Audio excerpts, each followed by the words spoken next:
pick out the actual bolt itself, it'll give us a nice contrast coming off that. And then you'll see too where that we have the areas where it's like more red, or there's areas where it was like more tan. Those areas are really going to stand out now once we take away like the kind of uniform color that we had created before that.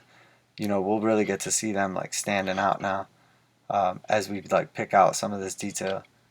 And again, I mean, it is terrain, and it is my like studio set or whatever, so I'm not as worried about the detail on it. But the idea, like I said, was we basically just got like left like that little bit of darker area right in around the bolt, and then when we come in and we hit the actual bolt, see how much more it stands out versus if we went all the way to the edge on that. So, but I mean, that's just what we're looking for. And then when we come in with our next color in here is when it's really going to come to life. And again, I'm not sure if I want to do Balthazar. I really like that color, but I just think it's too close in contrast. So I think what I'm going to do is I think I'm going to try Retributor Armor and see how that looks. And maybe I'm wrong, and like in the future 41st millennium, gold is not even valuable. Maybe it's just like whatever. They completely changed up like the metal game, because they got all these other cool metals that I can't think of right now, like adamantium and stuff. Oh wait, I think that's Wolverine's claw. I'm not sure if they have that. I think I'm going to go around this little top part and just pick out this rim around here too. Just being careful not to hit like the other parts that come through. But I'm basically just going to work this guy around the edge. And I'm just rotating it as I go and just letting the brush do all the work for me. Just kind of moving around and then putting it up into the cracks. But just making sure not to get it, get it all over those little side pieces that stick up and the little pipes that come around. And again, I mean, we want to get a nice coating on this stuff, but the idea is that this is all just like rusty and worn and just junk. See, that stands out a little bit more, and I like that. And then when we come in with this last last color for the accents in here, and then finally when we finish up with like the actual painted part here, that's going to be our last actual color, and then it'll just be a couple washes after that. But the whole set is really just going to come to life after that. I mean, the whole underhive will. But yeah, I'm liking how that looks. I'm still thinking maybe man, you can. This is the Balthazar gold right here, and you can't even really make it out that well. I'll get this a little wet over here. I honestly use a wet palette when I'm doing like non-terrain painting or whatever. But I just keep a little extra water right in the lip and mix it up and keep it moist that way. Just like knock this little bad boy out next. Just gonna work a couple of these little pieces here and just try to bring our set to life a little bit. I'm gonna go through probably tomorrow, depending how I do with some of my work stuff. Probably gonna go through tomorrow, and I think I'm gonna do the base on all the columns, and then I'll go through and I got like a ton of stuff that I need to go through and wash, and I'd like to do like all of it together, just do like batch for like basically all of one color. I'll basically just wash all at once, just go through and just hit everything, have something nice down. And I like to go heavy on my washes and then go back through with whatever color I washed over and pick out like little important details or whatever. But I also use like depending on which techniques, and I like to mix it up, I really do, because it creates so much of a cool effect. And then especially because I do like a lot of commissions and everything, and just having a bunch of different techniques and like different available options for people to see like pictures and whatever, it helps me a lot, because they basically get to just like go through essentially like a photo album and pick out whatever they like best. And then I just say, okay, cool, I can use that technique. And then if you want to change up this color or that color, whatever, but essentially they're picking out the style and then they improve on it. And to tell you the, like, you know, with their own preferences, obviously. Tell you the truth though, I always ask people when I get a commission, like, you know, is there any specifics? Do you this, that, and the other, whatever, like as far as painting? And typically most people, you know, will leave, like, you know, other than the main colors or whatever, the main style, they like to leave it up to the artist. And like I've mad respect for that. Because to tell you the truth, you know, I kind of know, like, through experience and everything, through my own experience, not like I know more than anybody, but I know for myself at least, like, what colors look better together, what schemes, what techniques, like, you know, as where if you're an artist, you know, you have more of an eye for that than just like, you know, random guy. Like, I mean, if you just have like a understanding of like the color wheel, you know, and like, you know, complementary and contrasting and just all the different like basic principles, you know, of art class, is going to make a huge difference. You know, what colors you pair up together and look the best or whatever. And, you know, that's kind of why, I think that's part of why I don't like the gold with this setup. I think the Balthazar gold has just a little bit too much of what we already added in, um, you know, with our rust. And so it's not giving me like the contrast I want to have, especially because, you know, I do want to hit it with like the wash later on.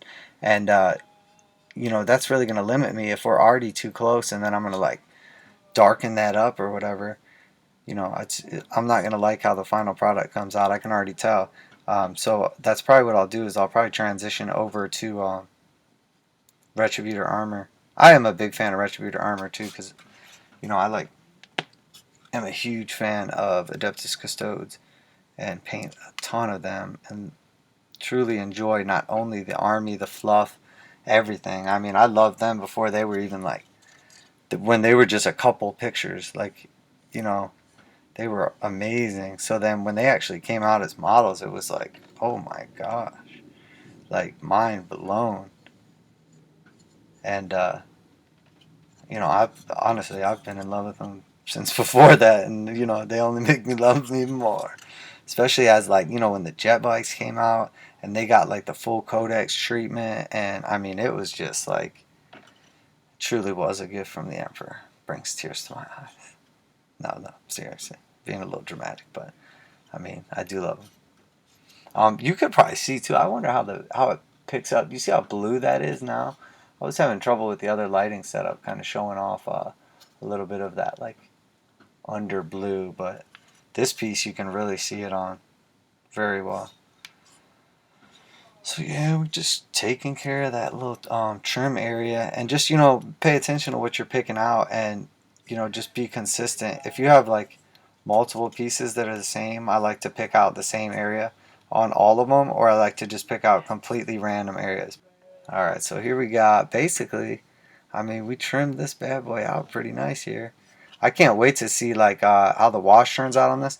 Like, honestly, one of my favorite colors is leadbelcher, um, you know, with some Nuln oil on it. I think it just comes out like sick. If you just go heavy on some Nuln oil on top of leadbelcher, it's like probably one of the most amazing like color combinations that's out there, in my opinion. You know, we're just again picking out like the details. I'm getting like every single bolt. Um, for some reason, I feel like they would use like bolts that didn't get rusty, but like the other stuff could.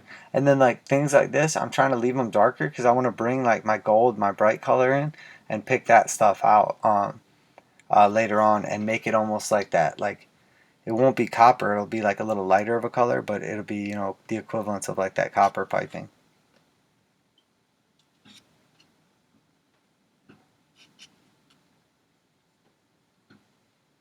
I'll rotate the whole thing and just keep my brush in the same area and just spin it and then just go around and do them all that way, and then I'll go to the next one and then I'll do the exact same thing, and then after I do them all that way, I'll switch and do them like the other way so I can get the back side. So now I got them all that way. I'm just going to spin it around, and then again just use like your pinky to stabilize. And see, we don't have to get everything perfect because the color that's going to come, we don't want to get it all over the part that we're going to leave that color, which is the part that's sticking up. but we're coming back in with like our actual paint and gonna paint all this part. So we just basically want to focus on the part that we're painting, that we're not painting over later. So if we get a little bit on this, it doesn't matter. But we don't want to get it on the part above it, because that's not going to get another coat of paint on it.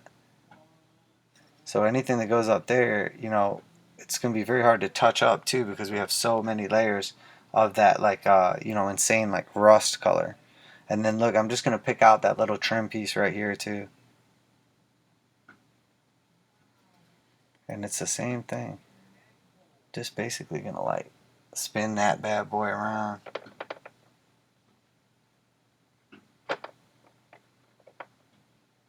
And I do not recommend painting straight out of the pot. I think it's a terrible, terrible thing to do. Especially like the way the paints come from Games Workshop, the consistency is, they're like far too thick. You need to water them down so you can get like good coverage, and they don't like lose a ton of detail and get all clumpy. But I just like put water in my paint and get it like the right consistency so that it flows good for me. But I also know like what I like, and you know what to expect, and if I need it more or less. Like for instance, because of how like this base set is and the primer and everything, I know like I need it to be just a little bit more runny than usual, but I'm also trying to get a thick coat, so I don't want it to be too runny. So in this situation, I'm kind of like looking for like the middle ground, you know, where I get like good. I didn't have enough paint on my brush there, but I get like, you know, essentially a nice amount of paint on my brush. This is obviously like, you know, not what you would do if you're painting a miniature, but it gives me like good coverage. I can get over a large area without having to reload my brush every like 2 seconds. But you know, I'm essentially like accomplishing what I need to accomplish without taking like an eternity to do so. You know what I mean? Because you know, this is, I mean, it's great. You could spend as long as you want on something, but you also could spend like way longer than you want on something. And you know, it's up to you. Like, you either got to know like, okay, I'm calling it, or you know, calling it for now or whatever. And you just have to figure out like if you're going to have some kind of rule or idea or like a minimum requirement. And then once everything, you know, in an army or on a terrain table or whatever is up to that minimum requirement, then you're allowed to go back through and paint. There's always going to be stuff that you want to paint and that you're excited to paint if you're like me. And then there's going to be also, you know, stuff that you're not excited to paint. Like, you may be like super excited to paint like the new characters or whatever, or like you know, your HQs or a new tank or vehicle or whatever it is, and that's like what you're immediately going to want to like paint up, whatever you're excited to paint. So what I do is I essentially like force myself to paint the other stuff as well, not necessarily like only, or not necessarily first, but essentially what I like to do is kind of space it out. Like if I have two characters or a character and a vehicle and I'm really looking forward to painting them, but I also have like, you know, 3 troop squads, so like for a battalion or something I'm trying to build, like, you know, I know it's going to be like more tedious to paint those 3 troop squads. So what am I going to do? Like, you know, I'm going to either like interlay like my characters with the troops, so I'm painting them together,